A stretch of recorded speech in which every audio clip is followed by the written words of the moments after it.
When they saw a car sinking in a retention pond, a father and son from Commercial Point say they did what they had to do. They jumped in together, not knowing what they would find. As 10 TV's Lindsay Mills reports, it turns out a woman was trapped inside, and their quick actions likely saved her life.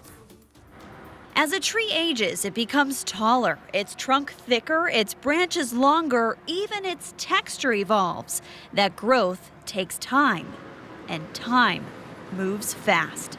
You may not notice how much something or someone has grown until something makes you stop in your tracks. These tire tracks, evidence of a moment that a father and son will never forget. My wife said, "What is that over in the pond?" Michael Glaze was driving home Saturday night with his wife and son when something caused him to quickly put the car in park.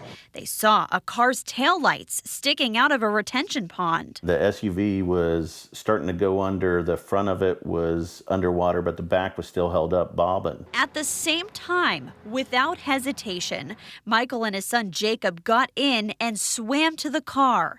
They found a woman trapped in the driver's seat. Once it started sinking a little faster. They couldn't open any of the doors, but her window was halfway down. I was able to get one arm on the car and get my other underneath her and lift her up into the air pocket. And then Jacob got his in and got her neck and pulled her back because she'd already sucked in water once, but he got her face out of the water. In that cold water, they held on until police and firefighters arrived.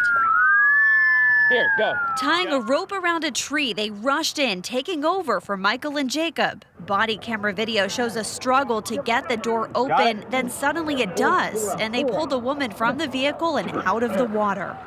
Michael and Jacob watched, then warmed up inside an ambulance. I didn't register that my son was beside me. Michael realized in that moment, he and his 16-year-old son had saved a life together. As a parent, you go through and you watch your kids and they grow up in front of you and you miss things. You're like, well, when did they start high school? You know, they're in high school. When did they get so mature? When did they start having to shave every day? You know, and you miss that and you don't know when it happened. You don't know what timeline that it happened or anything. I know with him, the moment I can say that he went from where I see him as a boy to a man, I was right beside him.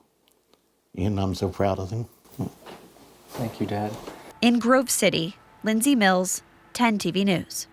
Wow, what a story there. Michael and Jacob went to the fire station the next day for an update on how that woman was doing. They were told she is expected to be okay.